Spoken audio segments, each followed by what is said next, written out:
Hello and welcome. My name is Naisha Braggs, and I will be presenting to you my final for my curriculum and assessment course.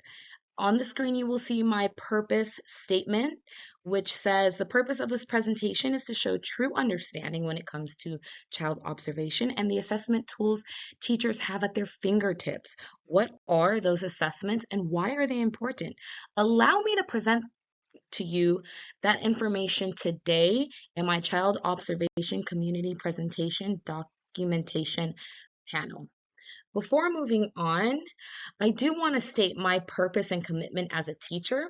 My job as a teacher is to create an inclusive environment that allows me to support and understand the individual needs of my students. Every child develops and hits milestones at different speeds. They learn differently and express their needs in different ways. Assessment is the great tool I have learned this semester. Assessment isn't just for referring the child to a service that they may need. As a teacher, it's a great tool that helps me monitor development and learning so that I may adapt areas that I need to. It helps me plan accordingly when it comes to individualized instructions through objective observations and documenting such observations. And it allows me to build a relationship with children and, most importantly, their families by using guidance techniques opposed to punishment. And mostly, it also allows me to identify the needs of a child that has exceptionalities and bring those concerns or observations to their IEP team should they have one, or get them started in the process of obtaining one. And that way we could all move forward as a team to set up the child for success. Moving on, before I get into my running notes, I'd like to establish what is appropriate and what's not appropriate.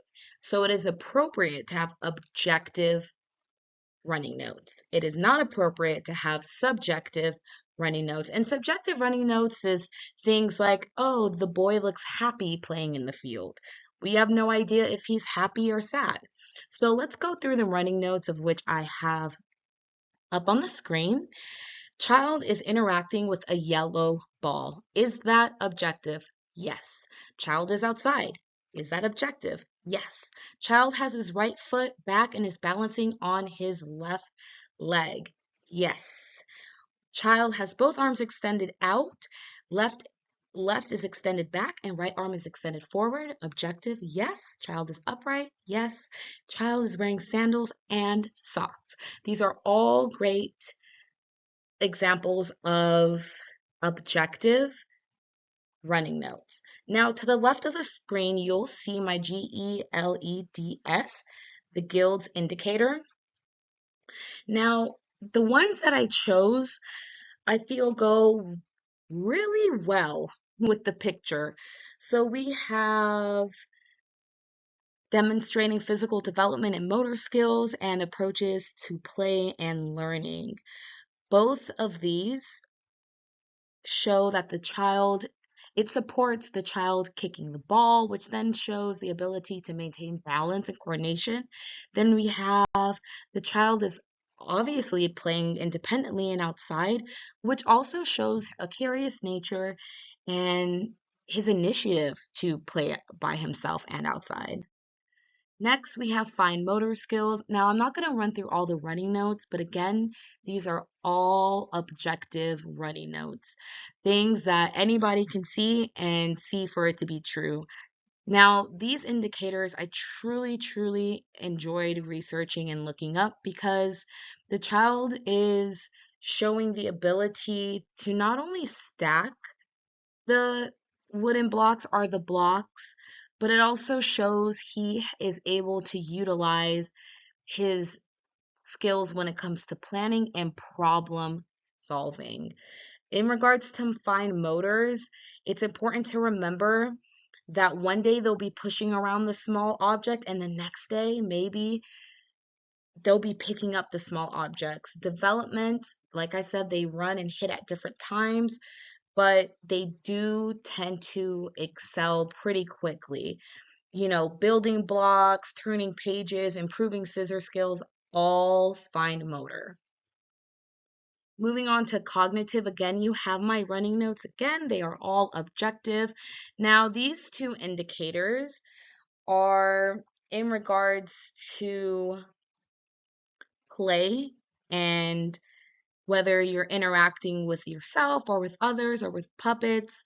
These indicators are truly a great start for a teacher to create a really good lesson plan. I would like for everybody to remember that when it comes to cognitive developments, they tend to emerge in major ways such as problem solving skills, the ability to use language more effectively, even symbolic thought. Cognitive development also consists of understanding social interactions and the use of imagination. I think that's truly great when a child is able to show the ability to think in sequence and they're utilizing memory, reasoning, social understanding, things like that. Moving on to language. Language is one of my favorite. Again, you see my running notes and my indicators. Now, remember, language development can start with just 2 to 3 words put together, and they can slowly, depending on how the child's speed is, develop in that sense. Even questioning things constantly is a great practice for language, even though it may get a little bit tedious for parents or for teachers. But hey, man, that's a great practice for children.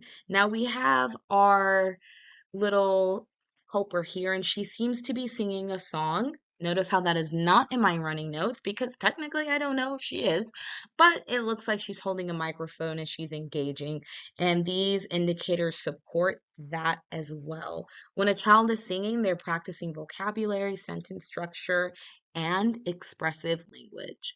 Moving on to social emotional skills, again, I do have my running notes, but I was only observing the girl in the yellow, which I do indicate at the top.